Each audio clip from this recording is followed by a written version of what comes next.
אשרי האיש אשר לא הלך בעצת רשעים ובדרך חטאים לא עמד ובמושב ליצים לא ישב כי אם תורת אדוני חפצו ותורתו יגע יומם ולילה. והיה כעת שתו על פגי מים אשר פריו ייתן בעתו ועליהו לא ייבול וכל אשר יעשה יצליח. לא כן הרשעים כי אם כמות אשר תדפנו רוח. על כן לא יקומו רשעים במשפט וחטאים בעדת צדיקים כי יודע אדוני דרך צדיקים ודרך רשעים תאבד. Happy is the one who has not followed the counsel of the wicked, nor stood in the path of sinners, nor sat in the company of the scornful. Rather, that one's delight is the Torah of the Lord, meditating God's Torah day and night, and will be like a tree planted by streams of water that yields its fruit in season, whose leaf will not wither, and whatever that one does prospers. Not so the wicked, who are like the chaff in the wind that the wind drives away. Therefore the wicked shall not survive judgment, nor sinners in the assembly of the righteous. For the Lord loves the way of the righteous, but the way of the wicked is doomed. We are gathered here today to mourn the loss and to pay respects to Yisrael Eliezer ben Yaakov, Earl Weiss, who's the beloved husband of Marilyn, father of Brian and Laura, grandfather of Noah, Tila, Gabriella and Julian, brother of Bert and David. And we mourn the loss. We're saddened by the loss of a good man, a beloved and cherished member of his family, a fixture in the community, and a friend to many. I'll say even just the Beechwood Kehillah crew. Earl came a little bit less than Marilyn did. But when he did, he had a pseudo-celebrity status. I mean, people were whispering, did you see Earl is here? Earl is here. And people would say, Rabbi, Earl is here. And he was truly, like we said, fixture in the community, friend to many, and celebrity at the Beechwood Kehillah. So while we come to mourn the loss and to feel that sadness, at the same time, along with that pain, we come together, like we said, to celebrate a good man and to honor a cherished member of the family, to salute a fixture of the community and a friend to so many. We celebrate a life well lived. But how do we accomplish both? How do we, at the same time, mourn, deal with the sadness, lean into that sadness, and at the same time try to celebrate life and to look back happily on the many fond memories that we have? So we find ourselves on the Jewish calendar actually at an interesting time. Just yesterday, we commemorated Tisha B'Av, the 9th day of the Jewish month of Av. And that is a day which is dedicated to mourning, a day of national mourning and sadness for not only the destruction of 2 temples, but really all of the tragedies that the Jewish people have faced throughout history. They are countless. They are many. They are thorough. However, while we may have fasted and we may have refrained from eating and drinking, we may have refrained from material comfort, sat on the floor, read different passages that dealt with these sad events, the very next day, today, everything almost just goes back to normal. No more sadness, no more mourning, no more sitting on the floor, no more fasting. We're back. We're eating and we're drinking. And already this Shabbos, we're told by the prophet Isaiah, Nachamu, Nachamu Ami. Be comforted, my people. Comfort. It's nice that we get to eat and drink, but comfort? We were mourning the loss of 2 temples. We were mourning countless Jewish lives that were lost over Jewish history. And all of a sudden, it's the next day and we feel better, we have comfort. What on earth does that mean? And how could Yeshayahu, how could Isaiah dare to tell us, be comforted? Like it's something that we should do. Just be comforted. All of a sudden it changes. What happened to the mourning and the sitting on the floor? What happened to the crying and the rending of garments? Nevertheless, that's exactly what he tells us. He challenges us. Nachamu, Nachamu Ami. How do we find comfort at such a time? So some suggest that perhaps we're mistranslating the word, which is often what we do. Well, we try to fit it in. What does it mean to have nechama? So we say it means comfort. But if you really look in Tanakh, if you look throughout the Torah, you find specifically the first time this shorish, this root of the word nechama is found, it doesn't mean to find comfort. If anything, if you look in context, that would not make any sense whatsoever. Rather, it means to reconsider. It means to change one's perspective, to think about something a little bit differently. Perhaps on this next day, the day after Tisha B'Av, we're not being told, be comforted. We're saying, just look at it a little bit differently. Don't forget your pain. It's still there. We mourn the loss of the temple, not just on Tisha B'Av, not just on this national day of mourning, but every single day of the year. So what has changed? Not much. We still don't have those temples. But perhaps this next day, we could change our perspective just a little bit and not think about only what we have lost, but to think a little bit about what we once did have, to think about what that building represented, to think about what we can learn from what we did have, and how, even though we may not have that physical building present in our lives, there are various messages from that building that we could take along with us. We could take elements of that building and bring it into our day-to-day lives. Perhaps that's what Isaiah tells us, is not to forget the pain, not to pretend like it didn't happen, like everything is fine and we'll go on as though nothing ever happened. Of course not. There's no comfort in that whatsoever. Rather, he's telling us to look at things differently and do the best we can to take what we once had with us as we go forward. While we may not have the actual physical structure, we ask that you move on along with it as best you can. That's what we'll try to do today. It's a long process. It's not going to happen only today. It'll happen over the period of Shiva and the Shloshim, the 30 days, and over the year, but really for an entire lifetime. We will always feel this loss. Whether it's family, whether it's friends, whether it's community members, we will always feel this loss. It's not going to go away, and we're not going to run from it. We're going to encounter it, we're going to look at it, and we're going to have to deal with it. But at the same time, we hope that we'll be able to have that change in perspective. That maybe, just maybe, will provide us with comfort. The ability to look back on the many wonderful years that Earl did have with his family and with his friends and in his community. And think about the many things that he taught us along the way, the different values that he personified and instilled with us. And hopefully, we will continue to share his name and his story and all that he gave to us for many, many generations. We will mourn, but at the same time, we'll push ourselves to have this nechama, this change in perspective, so that we can celebrate Earl as well. And we can think about who he was and what he meant to us, not just on one day, but for all time. We're going to have a chance now to hear some of that, hopefully, change of perspective from Brian and Laura, Earl's 2 children, Noah, Tila, Gabriella, and Julian, his grandchildren, and then David Weiss, one of his brothers.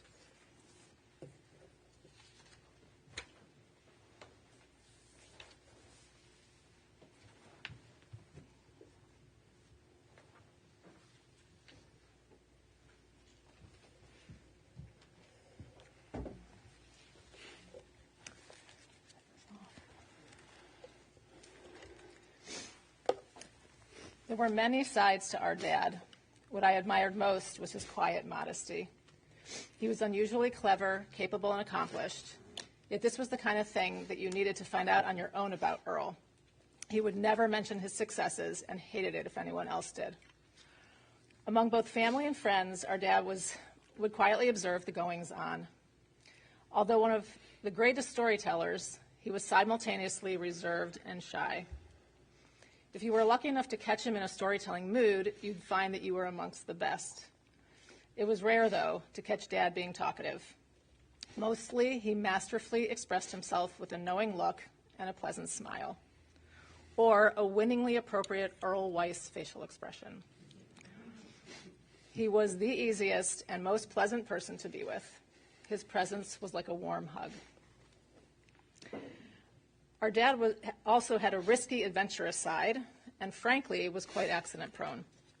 His body had a scar, like a badge, for nearly each of his not-so-well-calculated pursuits. That never stopped him, though. He was a daredevil extraordinaire and intentionally trained us to follow suit. While our rule-following mom was hard at work inculcating calm and discipline, our dad was coaching us to jump off the roof into the deep piles of snow that he had made for us. Once, when I was left alone with my dad for a weekend, which, by the way, only happened once, he announced that we are going to Cedar Point. As a family, we'd been visiting this amusement park since I was young enough to remember him extolling the virtues of roller coasters. But by Cedar Point's rules, at the age of 6, I was still too short to qualify for anything larger than a kiddie ride. En route to the park, my dad pulled off the highway and into a Kmart parking lot. "Follow me," he said, as he led me to the children's shoe aisle, searching for a pair of high heels in my small size. Soon thereafter, we arrived at Cedar Point and headed straight for the Blue Street Coaster. Now you're tall enough. And we spent a day in sheer Earl Weiss-style bliss, riding coaster after coaster. When he wasn't out seeking a crazy adventure, our dad could be found with his buddies on the golf course, devising creative solutions for things that needed fixing, or, his favorite, at home with our mom and their dogs. Our dad truly appreciated the simple things in life. He didn't need praise, adulation, or material items. When we recently called Vinnie Hospice for help with caring for our dad, the social worker reminded us that Earl had volunteered for them for years, sitting with lonely hospice patients who had no family. He would spend hours at a time simply being there, heroically keeping them company at this important end-of-life stage. I was always so proud of him for this selfless mitzvah that so many would have shied away from. I could spend hours extolling our dad's accomplishments and his impressive athletic achievements, but what I most value are his character traits that I see in our children. His humility, sweetness, playfulness, and gentleness. His legacy will continue on in them. His DNA is in theirs. Being a loving family person was everything for my dad. Our entire family are better human beings because of him. The real gift of Earl Weiss lives on, not in his trophies and exploits, but in his 4 beautiful grandchildren. That is the kind of boasting that our dad would have appreciated.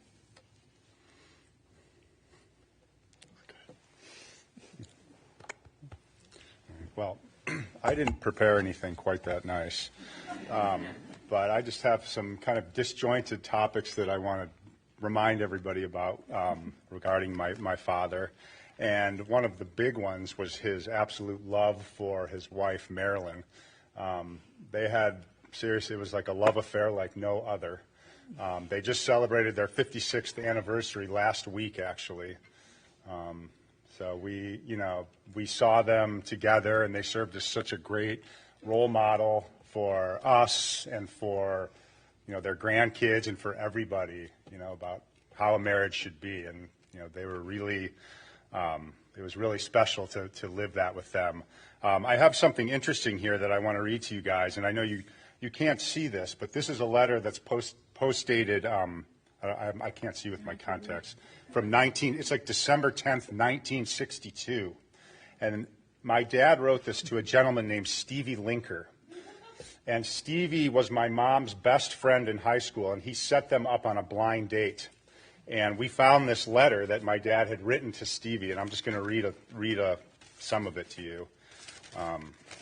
It starts out, "Dear Stevie, I guess now would be as appropriate time as any to thank you for playing Cupid and fixing me up with Marilyn. She made me the happiest guy in the world, and when we get married, which we eventually are planning to do, you can say, I did this. I could thank you forever, and it would still never express how grateful I am. I sure wish I could do it for you if you came to Cleveland, but they don't have any Marilyns up there. Thank you from the bottom of my heart." So that was a letter that he wrote. And he always tells the story about when he met my mom. She was at the top of some stairs, and she came down the stairs, and he said he fell in love with her in an ascending manner as she came down and he looked up. Yeah, so it was very nice.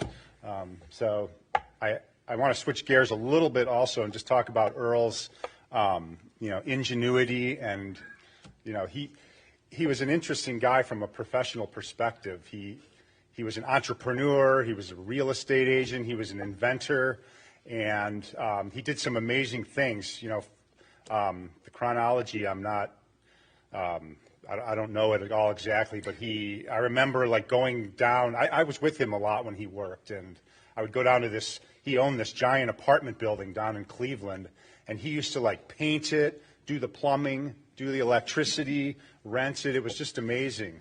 And then when he got tired of that, he owned a business where he had some cranes, and he would put air conditioning units up onto buildings in Cleveland, and he'd bring these cranes home, and he'd take Laura and I like 200 feet up above the house with like a little rope and be like, hang on. And we'd be like, okay.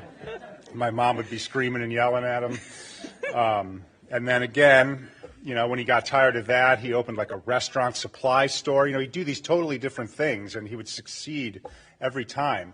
And I guess, his biggest accomplishment was these golf tees that he designed, and he conceptualized them, and he had them manufactured, and he marketed, and he sold them, and they were very successful. So, Earl, not only was he a very loving father,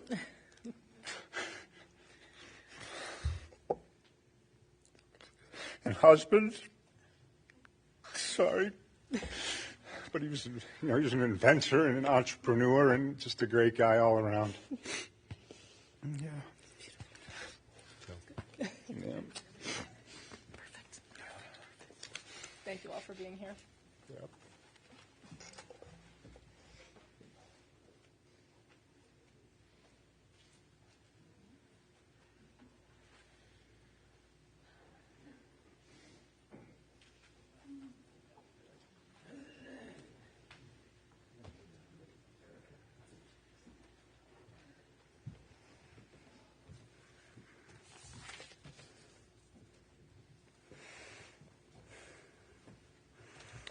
Thank you all for being here.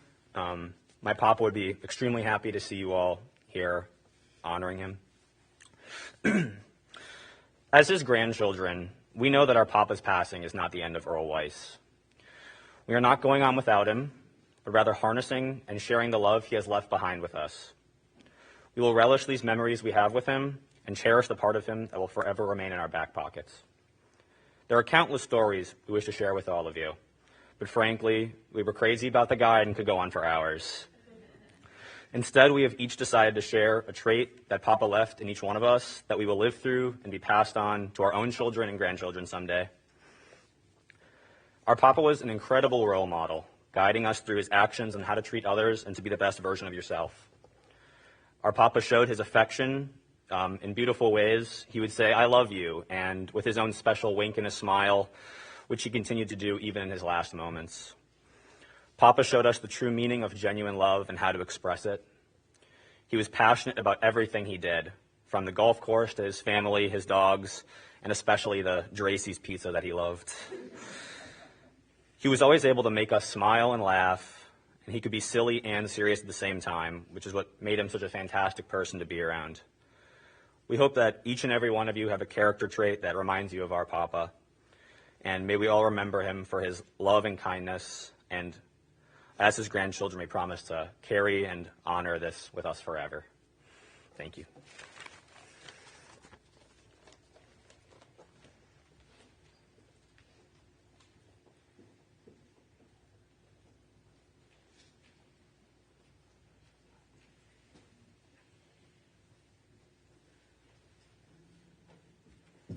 Hope you don't mind if I take the coat off. The Weisses are big schwitzers.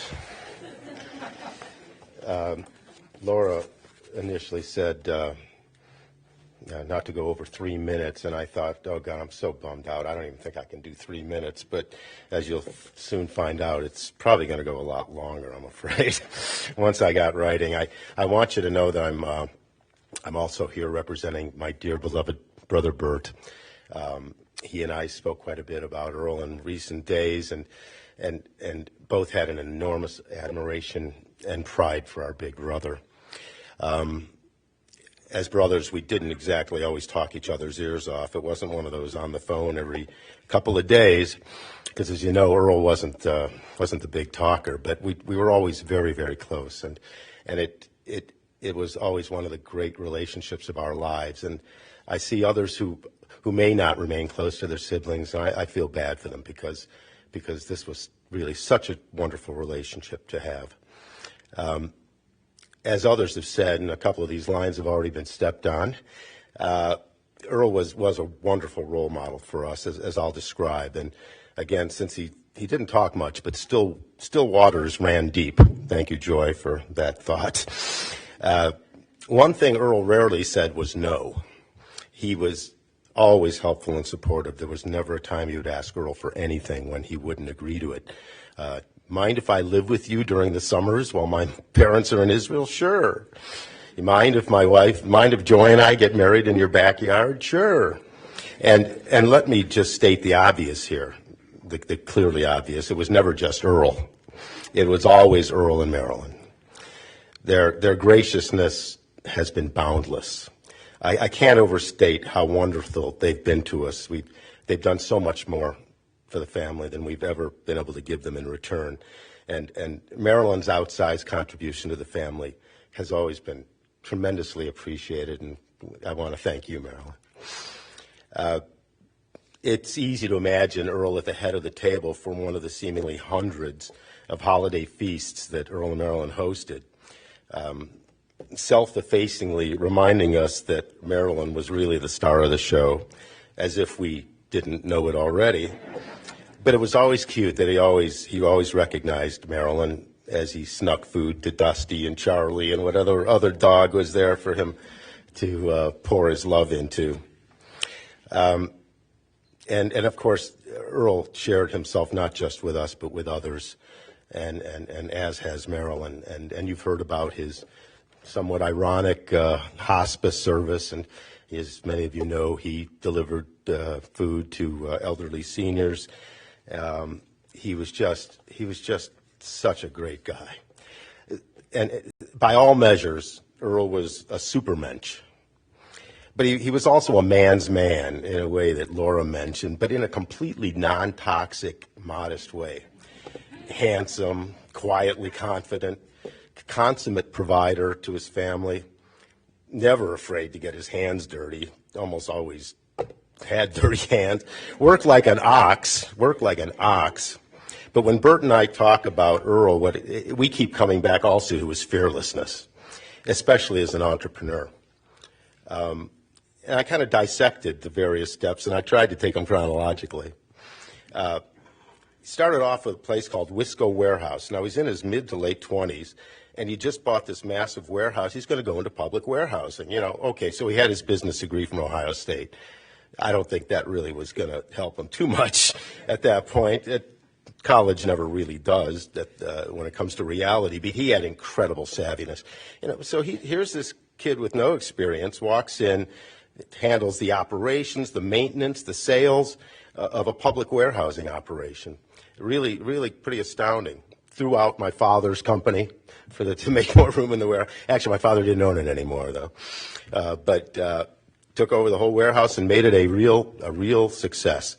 But as Earl rode, I think he got a little bored with public warehousing, so it wasn't too long before one crane and then two cranes showed up out in the yard. And now, Skylift, people just don't waltz into the crane business. You know, this is like a mathematical matter of precision, and I don't know if Earl actually did the math before every job or just kind of waited to feel when the crane was about to tip over. But again, wildly successful, and largely because he took the jobs that the other people were afraid to take. They wouldn't touch a lot of the jobs that he took. And it was that really played a large part in making him very, very successful. Then he branched into apartments, a strip mall, commercial properties, and it's like, you bought the Windermere Storage Building? What are you going to do with the Windermere Storage Building? Well, for starters, let's open a bulk food store in a rough part of East Cleveland. Why not? Well, again, successfully. As mentioned, he was an inventor in his later years, after many years of sanding down his tees because he felt that the less concave they were, the less resistance would be on the golf ball and the farther it would go. I don't think we understand how revolutionary that was at the time. It sounds simple, but it was revolutionary when he finally got around to inventing the Stinger tee. This less resistance, more distance concept, I believe he was one of the first, and it spurred many imitators, not just tees that looked like his, but some of these goofy concoctions like tees with prongs and brushes on top, none of which, by the way, work nearly as well as a Stinger tee, which does tend to break a little more easily since it's a little thinner. But there was no question that he revolutionized golf. I think tees are more streamlined now all together because of Earl's invention. And many of you don't know about his last invention, which I'm sure would have been a really big success, but I think he kind of ran out of steam. His hands-free toilet seat lifter. Again, very practical. Who likes putting up toilet seats? Ooh. He had the prototype, and I thought it would have been very successful, but I think by then he said, I think I'm just going to take it easy for a while. Earl gave me my first paying job. I was, I think, 7 years old, and he had just thrown a blowout party at our house on Litchfield while my parents were off in Europe somewhere. And I was picking up bottles and cans and trash from all over the yard. How he pulled that off, I don't know. Maybe Bert remembers. But he bought my services, and he bought my silence. I worked for my dad a few weekends between then and high school, but in high school he really gave me my first real job at Wisco Warehouse. And of course, as the scion of a now privileged upper middle class family, I was handed, of course, a very cushy job. Not. That wasn't like Earl. We had wonderful times unloading 100-pound bags of ground asbestos from 120-degree boxcars, especially when they busted all over us. In fairness, we didn't know then that inhaling asbestos wasn't great. And I must say that in retrospect, I think we both got through that. I have vivid recollections of following the legendary employee Levi Williams up a bouncy 40-foot ladder to the roof of Wisco Warehouse, carrying these ridiculously heavy buckets of recently boiled tar. And my first thought, especially the first time up, was, this is the day I die. But my second thought, about two-thirds of the way up, Earl seems to think I can do this, so I'm going to do it. And I can, and I did. But he wasn't the easiest boss. He was a tough boss. There was a song back around then called Walk, Don't Run by the Ventures. But Earl's anthem was Run, Don't Walk. If he told you to hurry up and get a wrench or a strap out of the truck, you better do it or you were going to hear about it. And this is why I quit at least 3 times over several summers. But we made up in about 5 minutes each time. In retrospect, tremendous experience working for Earl. I learned for him that I hadn't earned anything yet, and that I'm going to start at the bottom of the ladder, and I better do a good job at what I am assigned to. not only that, the other employees will respect him and me more if that's the way things are done. And it worked out that way. He taught me a lot about getting along with demanding bosses. And he really made me realize that I was capable of far more than I believed I was. So working at Wisco Warehouse and later at Skylift taught me a lot about the value of a strong work ethic. And he really helped turn an immature kid into something of a man. Now, I'll never be the man that my brothers are. I don't know how to drywall. I can't install a furnace, except when either my father or my brothers are there coaching me. But the man that I am, Earl has a lot of responsibility for, and I've always been enormously grateful to him. One way I know how proud we are all of Earl is because if I had a dime for every time I bragged about him, I'd be rivaling Bill Gates in wealth. Couple of examples. A lot of it has to do with the golf, of course. I can't set foot on the number 2 tee at Highland, the 408-yard hole, without saying, my brother drove over this green. And if you ever saw his drives, you know, a good golf drive hangs up in the air a good long time before it comes down. The really good ones have something called a tail, like whoosh, and then they hang up in the air. Earl had 3 tails. Whoosh, whoosh, whoosh. He was unbelievable. And here's more bragging. That's probably why when I went to watch him play softball, where he was about 15 years older than all the other guys on the team in a really serious softball league, every time up he'd hit like these 350, 400-foot home runs. And this was a softball. This wasn't a hard ball, and it wasn't coming in at 100 miles an hour. He provided the power, and he was just unbelievable. His hand-eye coordination and his timing, combined with his ox-like strength, but wiry ox-like strength, really was unique. He was an amazing athlete.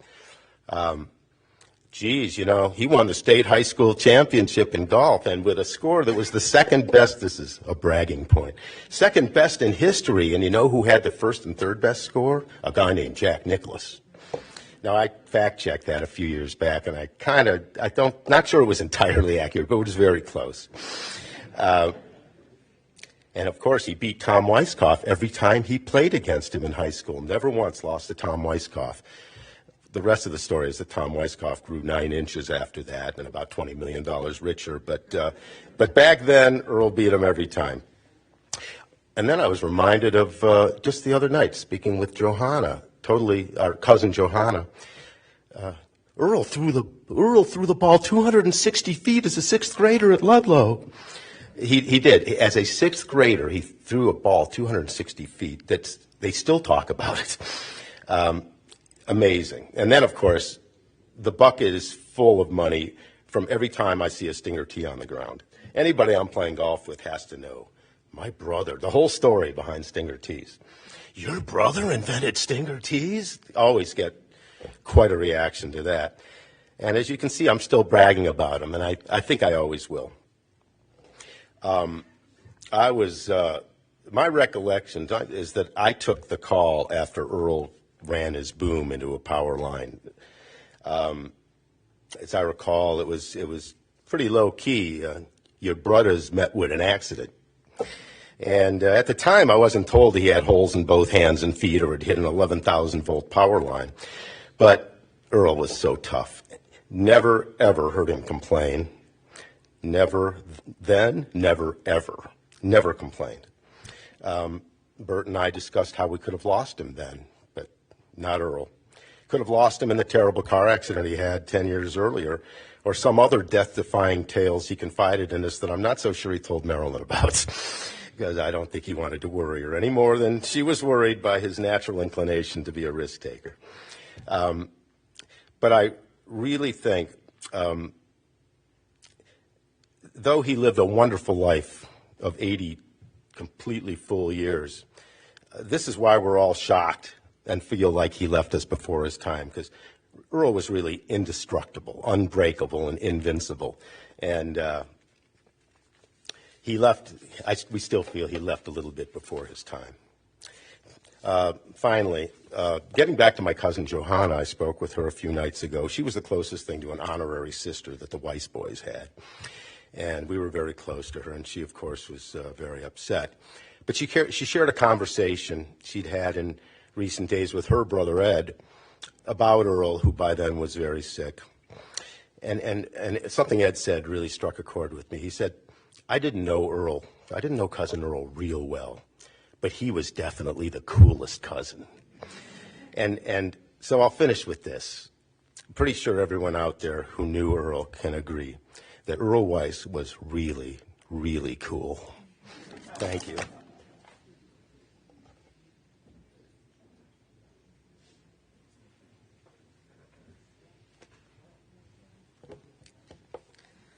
Please rise for a memorial prayer. El malei rachamim shochim amiromim hametzei menucha nechona kanfei hashechina b'malo kedoshim uteorim kezorah kiamazirim et nishmat Yisrael Eliezer ben Yaakov shalach leolamo ba'avur shanachnu mipalim ba'ad askar nishmato b'gan eden tzei menuchato lachim bal rachamim yastreu b'seiter k'nafav li'olamim yitzur b'tzur hachayim et nishmato Adonai hu nachlato v'yanuach b'shalom mishkavo v'nomar amen. God, full of compassion, who dwells on high, grant proper repose on the sheltering wings of your presence in the lofty levels of the holy and pure, who shine as the brightness of the firmament unto the soul of Earl Weiss, who has gone to his world, in whose memory we pray. May his repose be in paradise. May the Master of compassion bring him under the cover of God's wings and bind his soul in the bond of life. May the Lord be his heritage, and may he repose on his resting place in peace, and let us respond, Amen. Bila amavet lanetzach, umacha Adonai Elohim dima me'al kol panim echirpat amo yasir me'al kol haaretz, ki Adonai diber. The interment will continue at Mount Sinai Cemetery, 6576 White Road in Mayfield Village. Shiva will take place at the family residence 25100 Bridgeton Drive. Shiva hours will take place after the interment until 8 o'clock, and then throughout the rest of the week, Tuesday, Wednesday, Thursday from 6 p.m. to 8 p.m., and then on Friday from 3 p.m. to 5 p.m.